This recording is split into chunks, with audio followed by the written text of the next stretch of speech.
अस्सलाम वालेकुम नाज़रीन, प्रोग्राम बिहाइंड द न्यूज़ सां गॾु मां जो मेज़बान महराज हबीब। पीडीएम जो अॼु अहम सरबराही इजलास थियो, जंहिंमें अहम फ़ैसिला कया विया आहिनि। सभ खां पहिरियां फ़ैसिलो इहो कयो वियो आहे त जेसिताईं इस्तीफ़ाऊं न ईंदियूं तेसिताईं लॉन्ग मार्च न थींदो, जेको वाज़ तौर ते काल्ह मौलाना फज़लुर रहमान पारां बि ॿुधायो वियो। 26 मार्च ते ऐलानियल मार्च खे फ़िलहाल मुलतवी करण जो फ़ैसिलो कयो वियो आहे, जंहिंजे लाइ पाकिस्तान पीपल्स पार्टी पारां इहा मोहलत घुरी त हू पंहिंजी सेंट्रल एग्जीक्यूटिव कमेटी जंहिंमें पहिरियां इन बाबति ॻाल्हि ॿोल कंदा, मशवरो कंदा त छा उन्हनि खे इस्तीफ़ा ॾियणु घुरिजे या न घुरिजे। जेसिताईं उहो फ़ैसिलो नथो थिए तेसिताईं लॉन्ग मार्च न थींदो ऐं लॉन्ग मार्च खे मुलतवी कयो वियो आहे। जॾहिं त अॼु जे इजलास दौरान बि केतिरियूं ई अहम शयूं साम्हूं आयूं आहिनि। अॻूणे सदर आसिफ अली ज़रदारी जी इहा कोशिश हुई त पार्लियामेंट में रही करे हुकूमत खे मात ॾिजे ऐं उन में कामयाबी बि पीडीएम खे मिलियूं आहिनि। सेनेट चेयरमैन ऐं डिप्टी चेयरमैन खां सवाइ सभिनी जायुनि ते पीडीएम खे कामयाबी वाज़ तौर ते नसीब थी। जॾहिं त मौलाना फज़लुर रहमान ऐं मुस्लिम लीग नून जो इहो ख़्यालु हो त इस्तीफ़ाऊं ॾेई लॉन्ग मार्च करे हिन हुकूमत खां इस्तीफ़ा वरिती वञे ऐं एस्टेब्लिशमेंट ख़िलाफ़ सख़्त नैरेटिव इस्तेमालु कयो वञे। अॼु जे इजलास दौरान केतिरियूं ई अहम शयूं पिणु साम्हूं आयूं। जॾहिं त अॻूणे सदर आसिफ अली ज़रदारी पारां इस्तीफ़ाउनि वारो मामिलो नवाज़ शरीफ़ सां बि मशरूफ़ कयो वियो त हू ॾे वापसि अचे, पोइ इस्तीफ़ाऊं ॾिनियूं वेंदियूं। उन खां अलावा बि केतिरियूं शयूं साम्हूं आयूं आहिनि, जंहिंमें सेनेट में अपोज़िशन लीडर जे लाइ गिलानी साहब जे नाले जी तजवीज़ बि साम्हूं आई। मौलाना फज़लुर रहमान पारां वाज़ तौर ते ॿुधायो वियो त हुननि जो डिप्टी चेयरमैन जे लाइ उम्मीदवार उहो नाकाम थियो ऐं हुन में पीडीएम जा मेंबर शामिल हुआ। उहे कहिड़ा मेंबर हुआ उन्हनि खे बि साम्हूं आंदो कयो वञे। सूरत हाल इंतहाई दिलचस्प नज़र अचे पई। पाकिस्तान पीपल्स पार्टी जी सीसी पहिरियां ई इहो फ़ैसिलो करे चुकी त हू इस्तीफ़ा न ॾींदा। उन बाबति उन्हनि पारां पंहिंजे तौर ते ई इहो ॿुधायो वियो हो अवाम खे त हू इस्तीफ़ाऊं न ॾींदा ऐं सेनेट जे चूंडुनि में बि हिसो वठंदा। उन खां पोइ पीडीएम पारां उन्हनि जी ॻाल्हि खे तस्लीम कयो वियो। 27 डिसंबर ते ज़रदारी साहब पारां तरीक़ेकार तब्दील करण जी ॻाल्हि कई वई, जंहिंखे पीडीएम पारां तस्लीम कयो वियो। पर पाकिस्तान पीपल्स पार्टी इस्तीफ़ाउनि वारे मामले ते राज़ी थींदे नज़र नथी अचे। जेको पहिरियां हुननि जो मौक़िफ़ हो हिन वक़्तु बि आहे ऐं शायदि अॻिते जे लाइ बि इहो ई मौक़िफ़ रहे। हिन सॼे मामले ते पाण प्रोग्राम में ॻाल्हाईंदासीं। मूंखे जिन महिमाननि जॉइन कयो उन जो तारीफ़ सां कराईंदा हलूं। वीडियो लिंक ज़रिए मूंखे जॉइन किया है सीनियर सहाफ़ी ऐं तजज़िया निगार आहिनि सलमान आबिद साहब। सलमान साहब, बहुत शुक्रिया आपका प्रोग्राम में ज्वाइन करने के लिए। जॾहिं त मूंसां गॾु फोन लाइन ते मौजूद आहिनि सीनियर सहाफ़ी ऐं तजज़िया निगार सिद्दीक़ साजिद साहब, जेके सॼो ॾींहुं अॼु जी कार्रवाई के कवर भी कंदा रहा है। सिद्दीक साहब, मैं आपसे शुरुआत करूंगा। बताइएगा, आज का जो इजलास हुआ, क्या आप समझते हैं कि मामला है कि पाकिस्तान पीपल्स पार्टी इस्तीफाओं पर राजी नहीं हो रही और पीडीएम में शामिल दूसरी जमातें इस्तीफाओं के बगैर मार्च भी नहीं करना चाह रही? देखिए, आज क्योंकि मैंने सारे इजलास को अपनी आंखों से किया, तकरीबन कुछ 6 घंटे से इजलास रहा है, तो इस इजलास को हाईजैक किया कि आज आसिफ अली ज़रदारी ने। मैं तो सीधी बात कहूँगा, हाईजैक की, क्योंकि जो एजेंडा था कुछ और था। बात चेयरमैन इलेक्शन उसमें शिकस्त की वजूहत थी, उसके अलावा असेंबली का मामला था और दूसरा था लॉन्ग मार्च। तो वो तीनों इशू तो एक तरफ रह गए। आसिफ ज़रदारी ने आड़े हाथों लिया नून लीग को, क्योंकि नून लीग को गया मुस्लिम लीग नून के जो कायद नवाज शरीफ, और उन्होंने जो इलाज होते ही जो किया है उसको मैं कहा तो बुनियादी आज तक पहुँच चुके होंगे। तो लबाब यही था कि वो किसी सूरत का जो फोरम है उसको खाली नहीं छोड़ सकते, और उन्होंने ये वादे तौर पर अनाउंसमेंट भी की और ये भी एक वॉकआउट किया कि हम पहाड़ों पर जाकर ये जंग लड़ने वाले नहीं हैं, पार्लियामेंट के अंदर रहकर ये जंग लड़ने वाले हैं, और असेंबलियों पे इस्तीफे देना इस्टेब्लिशमेंट और इमरान खान को मजबूत करने के मुताबिक होगा। फिर उन्होंने शब्दार नहीं आए, मियाँ साहब हम अपने दे देंगे, मजबूत कर दिया उन्होंने ये सारा।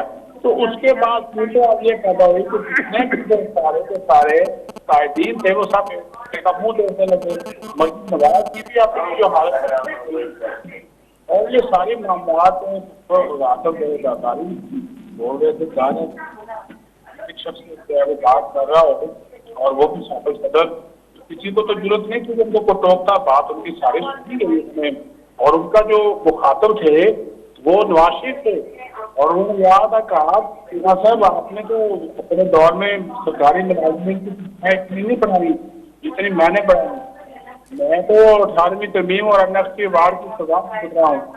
तो उन्होंने फिर एक और जुमला कहा, उसको भी नोट करें, और ये बहुत बड़ा मैसेज था नवाज शरीफ के लिए। उन्होंने कहा कि जातियात के लिए एस्टेब्लिशमेंट को तनकीद का निशाना मत बनाएं।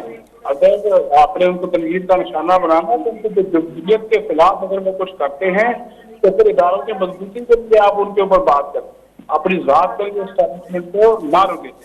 अब मैं आपको बता देता हूँ इसके कोई अंदरूनी बैकग्राउंड, क्योंकि बहुत सी बातें जो इदारे नहीं कर सकते थे वो आज आसिफ जरदारी के जरिए कहलाते हैं। और वो रास्ता भी ये है कि आपको मालूम है कि जब से ये चेयरमैन डिप्टी चेयरमैन का इलेक्शन था और यूसुफ रजा गिलानी का सेंटर बनने का मामला था, तो हफ्ता 10 दिन तो आसिफ जरदारी रहे इस्लामाबाद में, और इस्लामाबाद में मेरे राय के मुताबिक उन्होंने काफी अहम मुलाकातें भी की हैं, जिसमें मुख्तलिफ इदारों के लोगों के साथ भी मुलाकातें शामिल थी। 5 मुलाकातों में गिलानी और बिलावल भुट्टो जरदारी भी शामिल थे। तो जाहिर है आपको तयशुदा प्लानिंग के तहत इन इदारों से मुलाकात का ये फैसला आज ये समय पे था वो सामने आ गया। अब इदारे तो उस तरह जवाब नहीं दे सकते थे, हुकूमत की उस तरह जवाब नहीं दे सकती थी, तो वो जवाब आज उन्होंने आसिफ जरदारी के जिम्मे दिलवाया। देखिए जरदारी ने तो पीडीएम में 10 जमातें शामिल हैं, तो जरदारी ने तो 10 जमातों को भी तनकीद का निशाना नहीं बनाया, सिवाय नवाज शरीफ को। और उनकी नवाज शरीफ की जो साहबजादी थी मरियम नवाज, वो भी हैरान और परेशान थी। तो ये उन मुलाकातों का एक कमाल है कि आसिफ जरदारी से जिन्हों पे डट गए और वापसी का मुतालबा कर दिया। और वापसी का मुतालबा आपको पता है कि हुकूमत भी कर रही है, आज आसिफ जरदारी ने भी कर दिया। और अगर ये बगैर लॉन्ग मार्च की तरफ जाते हैं तो ये बाकी सही बात है, तो फिर तो किसी किस्म का कोई फायदा जो है वो नहीं होगा। तो इसलिए मौलाना फजल रहमान ने सिर्फ पीडीएम का इतिहाद बचाने के लिए ये सिद्दीक साहब, मैं मजीद आपसे तफसीलात दूंगा। सलमान आबिद साहब, आप बताइएगा, आज जो मामलात सामने आए हैं, ज़ाहिरी तौर पर जिस तरफ सिद्दीक साहब ने बात की है कि उनकी मुलाकातें भी हुई हैं, अब ज़ाहिर कल या परसों वो कराची पहुंचे हैं, इजलास में शिरकत भी नहीं की, बिलावल भुट्टो जरदारी साहब भी शरीक नहीं थे, वहां पर मौजूद नहीं थे, वर्चुअली दोनों ने शिरकत की है इजलास में। फिर जो बातें मामलात सामने आए हैं, क्या आप देख रहे हैं आगे जाकर कि या पीडीएम रहेगी या फिर पीडीएम से पीपल्स पार्टी निकलेगी, क्योंकि इस्तीफा पीपल्स पार्टी देना नहीं चाह रही, ये वाज़ेह हो गया। देखिए मिराज साहब, ये बात पहले से तयशुदा थी कि पीपल्स पार्टी की जो सियासी हिकमत अमली है वो मुस्लिम लीग नून और जेआई के बिल्कुल उलट है। और उसकी वजह यह है कि मैं आपके प्रोग्रामों में कहता रहा हूं कि पीपल्स पार्टी सिंध में हुकूमत में है और वो हुकूमत में होते हुए किसी किस्म की सियासी मुहिम जोई के लिए तैयार नहीं है। ना वो इस्तीफों का ऑप्शन इख्तियार करेगी, ना वो जिमनी इलेक्शन का बाइकआउट करेगी, ना वो सेनेट के इंतखाबात का बाइकआउट करेगी, और ना ही वो जिसे कहते हैं लॉन्ग मार्च में जाके दीवार से टक्कर मारने की कोशिश करेगी। ये बात कोई ढकी छुपी नहीं थी। ये पीपल्स पार्टी के जराये और पीपल्स पार्टी के बयानात से लगता था कि इनके एजेंडे में और पीडीएम के एजेंडे में बड़ा फर्क है। लेकिन अब एक ऐसा पॉइंट आ गया था जहां फजलुर रहमान और नवाज शरीफ हर सूरत में इस्तीफों की बात करके लॉन्ग मार्च को लेकर चलना चाहते थे। तो आसिफ अली जरदारी ने आज अपना कार्ड खेला है और जो उन्होंने तहफुजात का इजहार किया है पीडीएम की सियासत के ऊपर और खासतौर पर नवाज शरीफ की सियासत के ऊपर, तो बुनियादी तौर पर तो आसिफ अली जरदारी ने अपने कार्ड शो कर दिए हैं और कह दिया है वाज़ेह तौर पे कि हम पीडीएम के इस एजेंडे से इत्तेफाक नहीं करते जिसमें एस्टैब्लिशमेंट से टकराव या इस्तीफों की सियासत है। अब ये फैसला बुनियादी तौर पे पीडीएम ने करना है कि वो पीपल्स पार्टी के को छोड़कर अपना पीडीएम चलाना चाहती है या पीपल्स पार्टी की पॉलिसी को सामने रख के आगे बढ़ना चाहती है। तो ये फैसला तो अब पीडीएम करेगी। इसीलिए आज उनके लिए खिलाफ तवक्को थी जरदारी साहब की तकरीर, क्योंकि वो एक्सपेक्ट नहीं कर रहे थे कि जरदारी साहब किस तरह से ब्लॉक करेंगे। लेकिन अब जब हुआ है तो इसका मतलब है कि अब गेंद जो है वो बुनियादी तौर पे फजलुर रहमान और नवाज शरीफ की कोर्ट में है। और कल ये कहीं फैसला भी हुआ था, नवाज शरीफ ने फजलुर रहमान को फोन किया था कि अगर आप चाहें तो आप इस्तीफों का ऐलान कर दें, मुस्लिम लीग नून आपके साथ खड़ी होगी। लेकिन मैं आपको एक और खबर भी देता हूं कि खुद मुस्लिम लीग नून के अंदर भी इत्तेफाक नहीं है इस्तीफों के बारे में। और जो मुस्लिम लीग नून के अंदर एक बड़ा ग्रुप है वो समझता है कि इस्तीफों की सियासत हमारे मफाद में नहीं होगी और हमें इस्तीफे नहीं देना चाहिए। इसलिए मुस्लिम लीग नून भी जब इस्तीफों की फैसला फाइनल करेगी तो आप देखिएगा कि बहुत से मुस्लिम लीग के अरकान कौमी या सूबाई असम्बली भी जो है वो इस्तीफों के लिए तैयार नहीं होंगे। अब ये जो लॉन्ग मार्च मौखर किया गया है इसकी बड़ी वजह भी ये है कि जो जरदारी साहब ने कहा है कि मौजूदा सूरत हाल में लॉन्ग मार्च शूट नहीं करता, यानी तैयारी के साथ आए। तो जो अभी पीडीएम के अंदर लड़ाई है पहले इसको एड्रेस किया जाएगा। और आज फजलुर रहमान ने आखिर में चलते चलते एक बात कह दी है कि अगर इस्तीफे नहीं होंगे तो फिर लॉन्ग मार्च भी नहीं होगा।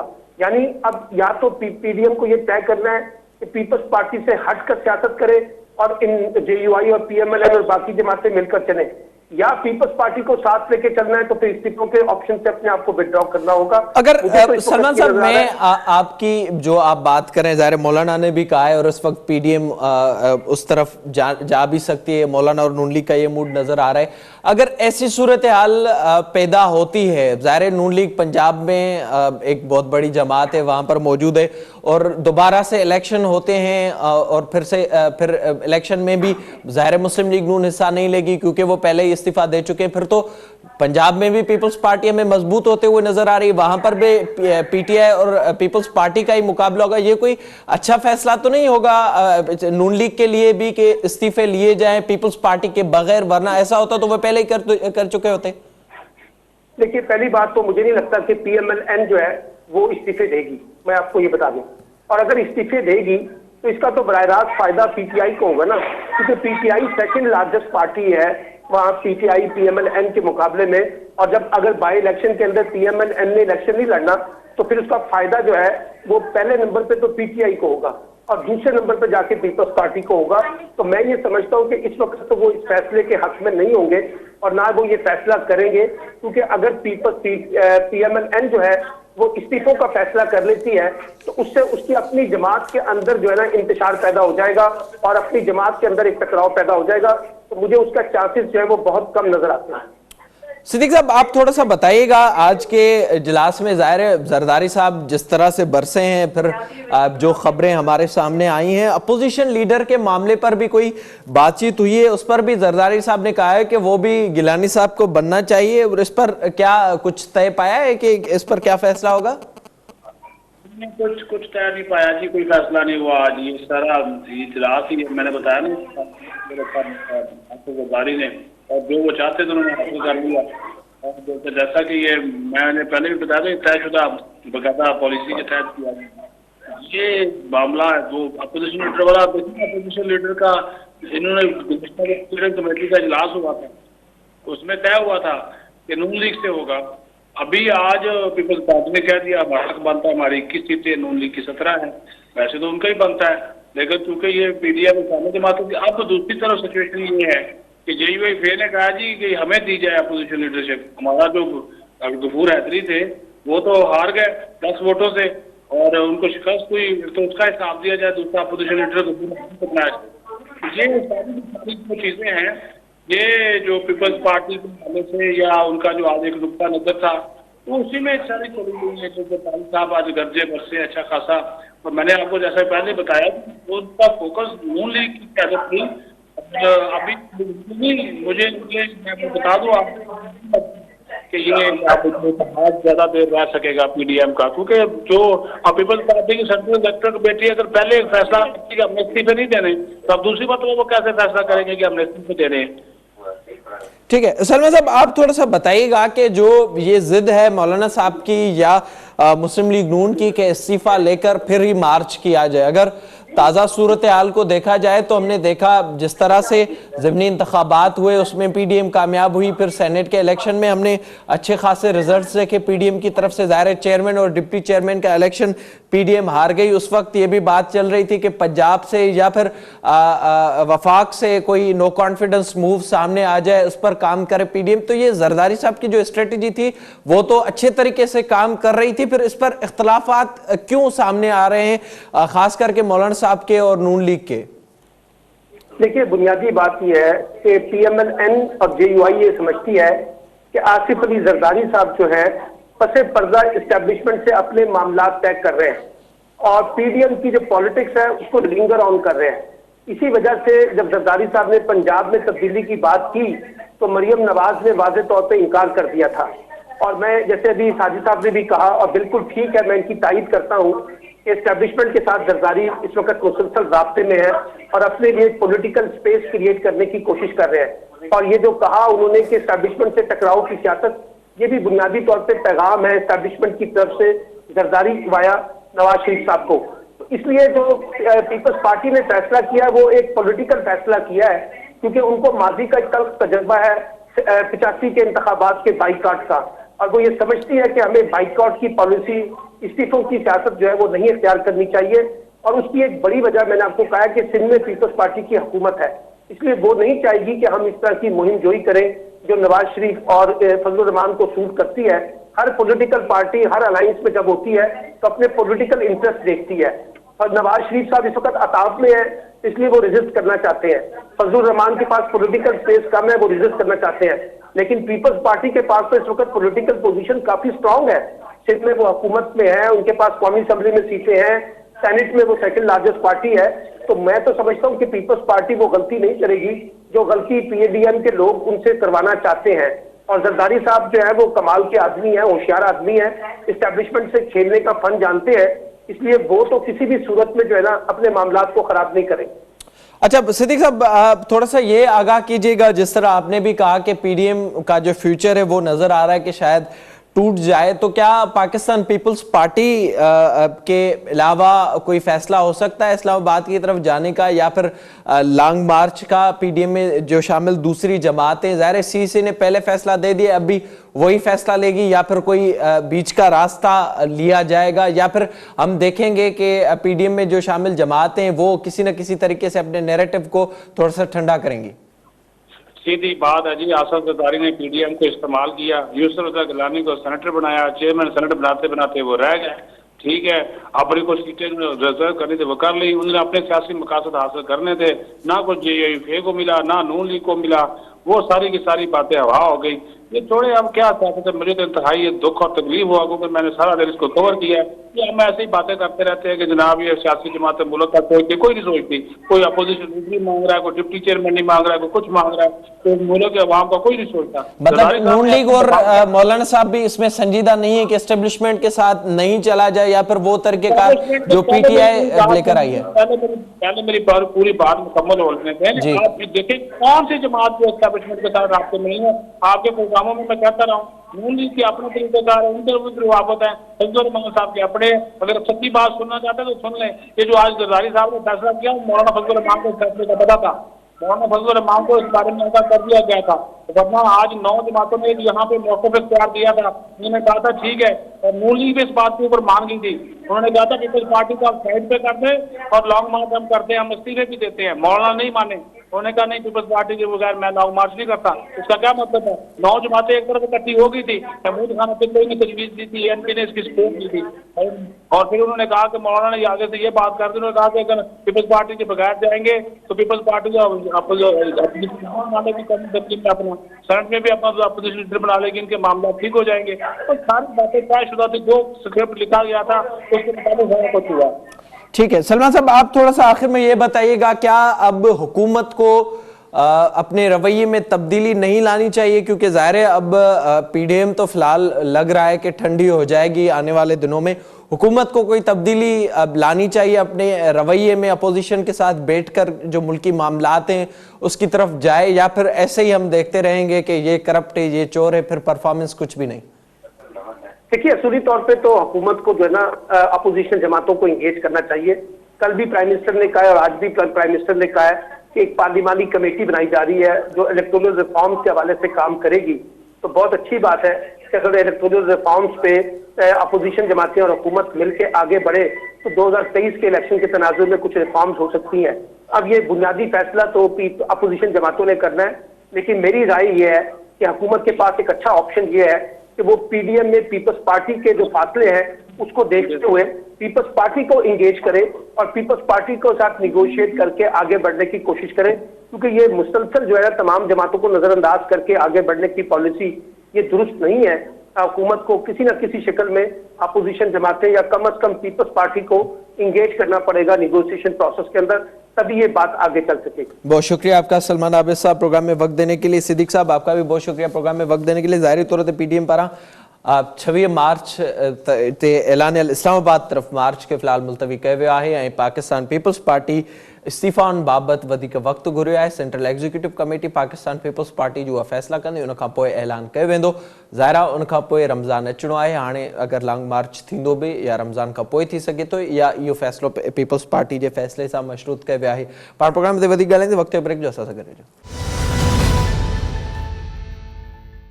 प्रोग्राम में एक बार ॿीहर भलीकार। प्रोग्राम जे हिन हिस्से में पाण ज़िक्र कंदासीं मुल्की मुआशी सूरत हाल जे हवाले सां। जेतोणीकि हिन वक़्तु PDM जी तहरीक हले पई, हुकूमत जो पूरो फोकस PDM जी तहरीक ते नज़र अचे पियो, त हुन विच में अवाम हर पासे खां ॾुखियाईनि ऐं परेशानियुनि खे मुंहुं ॾिए पियो। हिकु पासे PDM पारां जेके फ़ाइदा ॿुधाए पियो वञनि या जेके ॻाल्हियूं अपोज़िशन में हूंदे कयूं पियूं वञनि, उन्हनि ते हू पाण बि हुकूमत में हूंदे न बीह सघिया आहिनि। त ॿिए पासे वज़ीर आज़म इमरान ख़ान पारां जेके वाइदा उन वक़्तु कया विया जॾहिं हू हुकूमत में न हो, या इलेक्शन कैंपेन दौरान उन्हनि ते हू बि पूरो नाहे लही सघियो।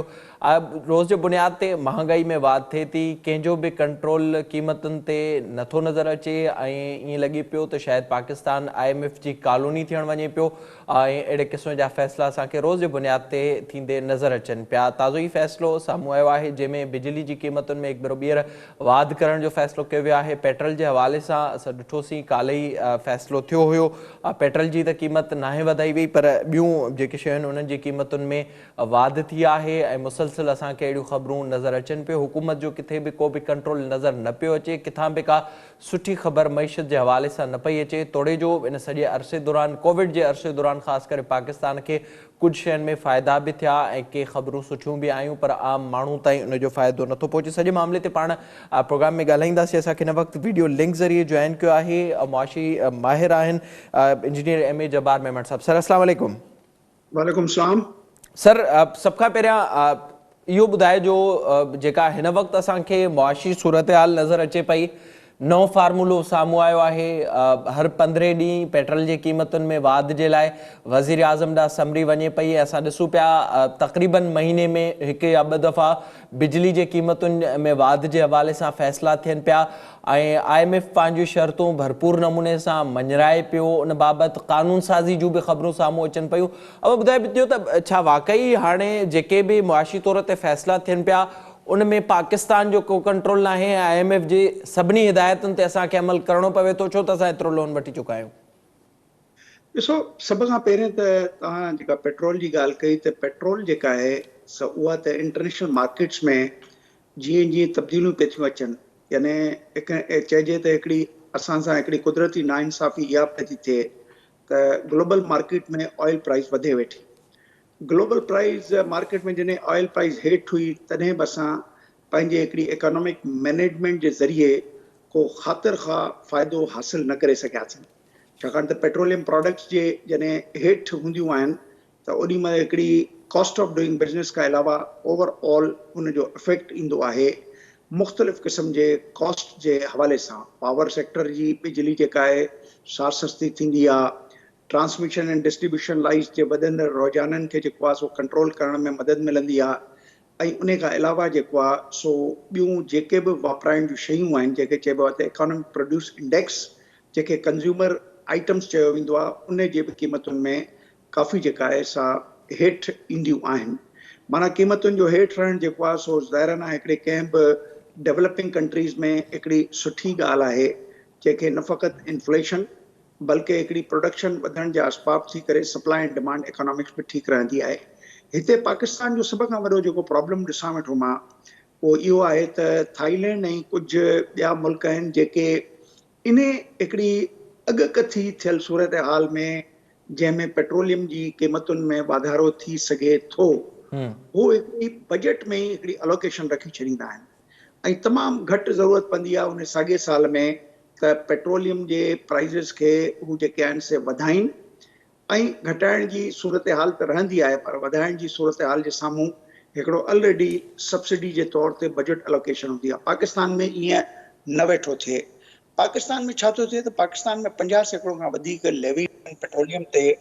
कल्ह जेकॾहिं प्राइम मिनिस्टर उहा न वधाई आहे त प्राइम मिनिस्टर इन करे न वधाई आहे त प्राइम मिनिस्टर जेको आहे सो खे इहो एक्सप्लेन कयो वियो आहे त हिन में पेट्रोलियम लेवीज़ जेके आहिनि उन्हनि जे ज़रिए इन वाधारे खे कंट्रोल कयो वेंदो, जंहिंमें तव्हां ॾिठो हूंदो त पेट्रोल जी प्राइस न वधायूं, डीज़ल ऑयल जी लाइट डीज़ल ऑयल वधियो, केरोसिन वधियो, त इहो हिकिड़ो माना इहो वरी चइजे त टारगेटेड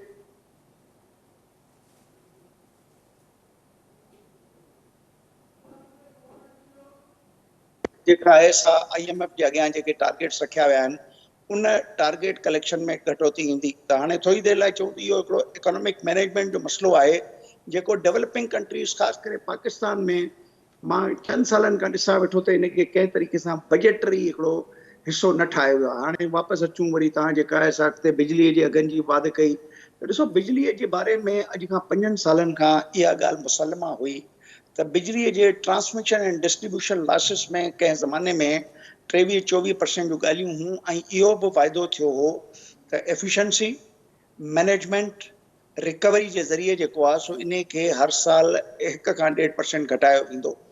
हाणे हिन वक़्तु पाकिस्तान में 18-19% लॉसिस आहिनि। तव्हां जेकॾहिं लॉसिस जे हवाले सां मां एवरेज जी थो ॻाल्हि कयां न त जेकॾहिं हेस्को ऐं कैस्को ऐं ॿियनि खे वठूं असां फाटा फाटा जे हवाले सां जेके डिस्ट्रीब्यूशन कंपनीज़ आहिनि त उते त 30% जेके आहिनि से लॉसिस आहिनि।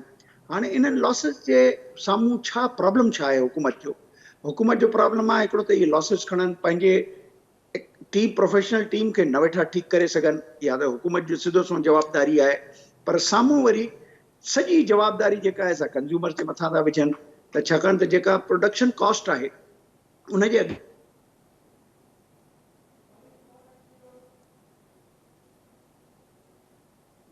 फॉर एग्जाम्पल अचे त हुकूमत जे लाइ छा तरीक़ेकार आहे प्राइज़िस वधाइनि प्राइज़िस बि वधाए थी पर हिन वक़्तु अच्छा जवाहर साहब इते मां अवांजी ॻाल्हि थोड़ी कटियां थो ज़ाहिरी तौर ते जेको असांखे ॿुधायो वियो पए ऐं बार बार इहा ॻाल्हि थींदी पई अचे मुख़्तलिफ़ वक़्तनि ते हुकूमत ॿुधाए पई त असां वटि रेवेन्यू जनरेट नथा करे सघूं ऐं उन जे करे असांखे मजबूरन पोइते जेको अमाउंट आहे उहो बि ॾियणो आहे IMF खे उन जे करे असांखे मजबूरन इन्हनि शयुनि में वाध कई थी वञे जिन ॿिनि जो पाण हिन वक़्तु ज़िक्र कयूं पिया त बुनियादी तौर ते त हिकु पासे त कंट्रोल शयुनि ते न आहे ऐं ॿिए पासे क़ीमतुनि में वाध करे ऐं असां पंहिंजा कर्ज़ वापसि ॾियूं वेठा त उन जे करे ई इन्हनि शयुनि में असांखे महांगाई नज़र अचे पई।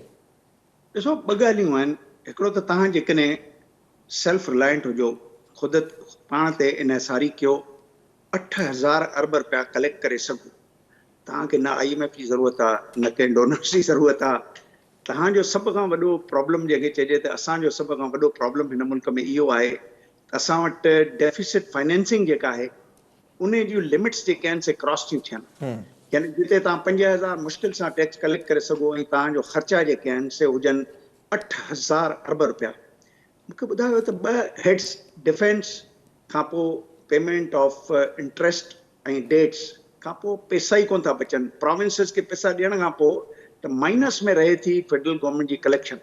हाणे जेकॾहिं असांखे इन सॼे मामले में IMF ॾांहुं अचूं त माण्हू चवनि था ईस्ट इंडिया कंपनी माण्हू चवनि था त IMF जे करे थिए वेठो यस इन जो जवाबु आहे बिल्कुलु IMF जे करे थिए वेठो पर हाणे IMF जो इनसार करण लाइ असांजी त ज़रूरत थी पई आहे त असां वटि जेको आहे सो फॉरेन एक्सचेंज रिज़र्व्स जेके आहिनि उन खां अलावा मल्टीलैटरल एजेंसीज़ ADB IFC उन खां अलावा असां जेकॾहिं बैंकिंग ट्रांज़ेक्शन्स में कुझु कर्ज़ा खणणु चाहियूं था इंटरनेशनली उहे सिर्फ़ु तॾहिं मुमकिन आहिनि जॾहिं IMF असां सां गॾु हुजे छाकाणि त IMF हिकिड़ो वॾो इकोनॉमिक पॉलिटिकल इंस्ट्रूमेंट आहे इन में को शक कोन्हे त हुननि जे पोयां सघारियूं ताक़तूं आहिनि जिन इन जो वजूद ई इन करे आंदो हो त जेके उहे हुकूमतूं जेके नॉन प्रोफेशनल आहिनि इकोनॉमिक मैनेजमेंट ठीकु कोन्हे करप्शन आहे इनस्टेबिलिटी आहे उते कंहिं तरीक़े सां उन्हनि जो वजूद रहे त हू तव्हांखे डिक्टेट बि करे सघनि पर हिते जेकॾहिं हू डिक्टेशन ॾियनि वेठा हर फील्ड में ॾियनि वेठा।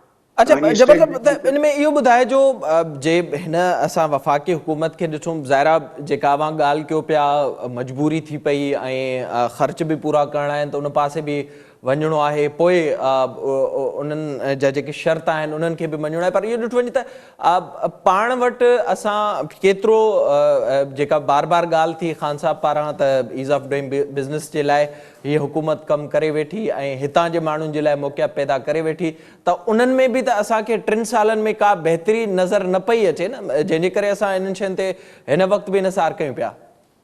तव्हां बिल्कुलु सही था चओ सभ खां वॾो प्रॉब्लम इहो आहे मां तव्हांखे सवले लफ़्ज़नि में ॿुधायां त अॼु खां 10 सालनि खां असां रुॻो ॻाल्हाईंदा आहियूं त असांजो टैक्स टू GDP रेशो घटि आहे हिंदुस्तान जो वधीक आहे श्रीलंका जो वधीक आहे ॿिए पासे जेकॾहिं डेवलप कंट्रीज़ जी ॻाल्हि कयूं उते त सम्झो त 50-60% जी ॻाल्हियूं आहिनि। मूंखे इहो ॿुधायो त पाकिस्तान में जेका टैक्स कलेक्शन आहे उहा टैक्स कलेक्शन आहे रुॻो इंडस्ट्री जी 67% टोटल कलेक्शन जेका आहे सा इंडस्ट्री मां पई थी अचे तव्हांजे जेको आहे सो ॿिया sectors of economy other than agriculture खां अलावा बाक़ी 33% उहे पिया था ॾियनि। इहो सॼो सिस्टम ग़लति आहे, पर सिस्टम ग़लति खे दुरुस्त करण जो कमु FDR जो आहे न। ॾिसो FDR जेका आहे सा मां तव्हांखे सवले तरीक़े सां 30,000 माण्हुनि ते मुश्तमिल हिकिड़ी फ़ौज अथव। हाणे इहा फ़ौज तव्हांजी टैक्स कलेक्ट करे वठी, पर हाणे हिन जा अंग अखर ॿुधो।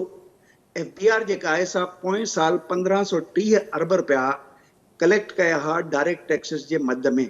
गौर सां ॿुधो, उन मां जेका एडवांस ऐं विदहोल्डिंग टैक्सेस हुआ जेके माण्हू उन्हनि जे पारां जमा पिया कराइनि, उहे हुआ 1200 अरब रुपया। माना FDR कलेक्ट घणा पे करे, 300 साढे 300 अरब रुपया।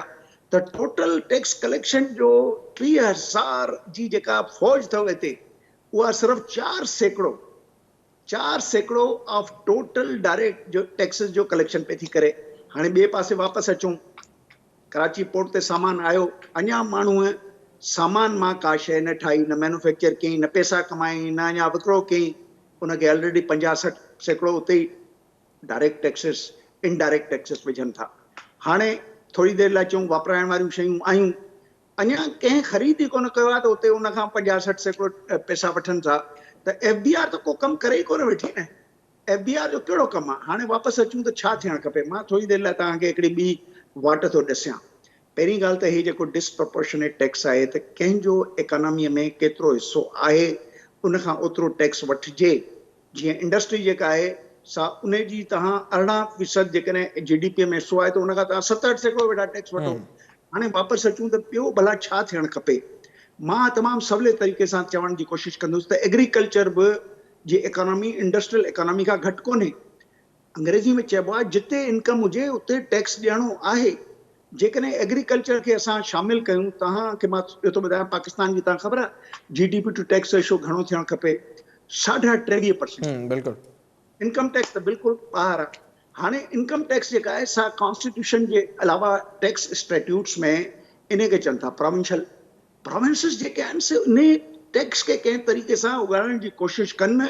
हिन वक़्तु ज़रा पाकिस्तान जेका कोशिश थिए ई न पई। वॾी महिरबानी अवां जी मेमन साहब प्रोग्राम में वक़्तु ॾियण जे लाइ। ज़रा हुकूमत तरफ़ां जेकी कोशिशूं कयूं वियूं या जेकी ॻाल्हियूं थियूं पए उन्हनि ते अमल दरामद थींदे नज़र न पियो अचे। IMF जी शर्तनि ते अमल बि करिणो आहे, इहा बि मजबूरी आहे, पर 3 सालनि दौरान हुकूमत पंहिंजे मुल्क अंदरि मौक़िया फ़राहम करण में बि मुकमल तरह सां नाकाम थींदे नज़र अचे पई, जंहिंजे करे आम माण्हुनि ते वधीक भार बि पए थो। ईंदड़ वक़्तनि में अञा ख़तरनाक सूरत हाल बि थी सघे थी। नेक्स्ट प्रोग्राम जो वक़्तु पंहिंजी पुॼाइण ते पहुतो। पंहिंजे मेज़बान मिराज हबीब खे ॾींदा इजाज़त। अल्लाह ने